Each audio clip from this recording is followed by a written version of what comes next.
Hello guys, അങ്ങനെ നമ്മുടെ ചെമ്പടി ഇർപ്പൂവിൽ നമ്മുടെ സച്ചി വണ്ടിയൊക്കെ ആയിട്ട് വരുവാ രേവതിനെയും കൊണ്ട് നമ്മുടെ വീട്ടിലേക്ക് കേട്ടോ, ചന്ദ്രോദയത്തേക്ക് വരുവാണേ.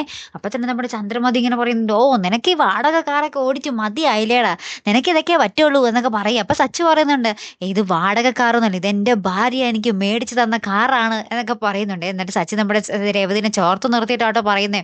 അപ്പൊ തന്നെ നമ്മുടെ ശ്രുതിയും ചന്ദ്രമതിയും ഒക്കെ ഇങ്ങനെ ഞെട്ടി നിൽക്കുക. നമ്മുടെ അച്ഛൻ ഭയങ്കര ഹാപ്പി ആട്ടോ, പിന്നെ അച്ഛൻ നമ്മുടെ സൈഡാണല്ലോ അല്ലെ പ്രേക്ഷകരെ. എന്നിട്ട് പിന്നെ സച്ചി ഇങ്ങനെയും പറയുന്നുണ്ട്, എടാ നിന്റെ പെണ്ണുമ്പുള്ള വലിയ മലേഷ്യക്കാരി പൈസക്കാരിയൊക്കെ അല്ലേ, എന്നിട്ട് നിനക്ക് എന്തെങ്കിലും ഗിഫ്റ്റ് കിട്ടിയിട്ടുണ്ടോ ഇതുവരെ, നിനക്ക് എന്തെങ്കിലും അവള് ചെയ്തു തന്നിട്ടുണ്ടോ എന്നൊക്കെ ഇങ്ങനെ പറഞ്ഞ് ചോദിക്കും കേട്ടോ. അപ്പൊ ഇത് കേട്ടപാട് നമ്മുടെ ചന്ദ്രമതിക്ക് അങ്ങോട്ട് ദേഷ്യം വരുന്നുണ്ട്. ചന്ദ്രമതി നേരെ നമ്മുടെ ശ്രുതിയുടെ പുറകെ പോയിട്ട് ഇങ്ങനെ പറയുന്നുണ്ട്, ശ്രുതി എന്തായാലും നീ ശ്രുതിക്ക് എന്തെങ്കിലും ചെയ്തു കൊടുത്തേ പറ്റൂ, നീ നല്ലതായിരുന്നെങ്കിൽ എന്റെ മോൻ ഇപ്പൊ വല്ല കോടീശ്വരനായാനേ, വല്ല നല്ല ബിസിനസ്സുകാരനായാനേ, നീ ഒന്നിനും കൊള്ളാത്തത് കൊണ്ടാണ്.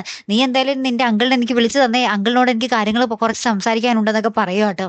അപ്പൊ തന്നെ നമ്മുടെ ശ്രുതി ആകപ്പാടി ഇങ്ങനെ ഞെട്ടിത്തെറിച്ച് നിൽക്കുക. എന്തായാലും മിക്കവാറും അടുത്ത് തന്നെ നമ്മുടെ ശ്രുതി അടപടലം വീണ് പോകും അല്ലെ. എന്തായാലും കാത്തിരുന്ന് തന്നെ കാണാട്ടോ. അപ്പൊ അടുത്തൊരു വീഡിയോ വരുന്നത് വരയ്ക്കും ഗുഡ് ബൈ.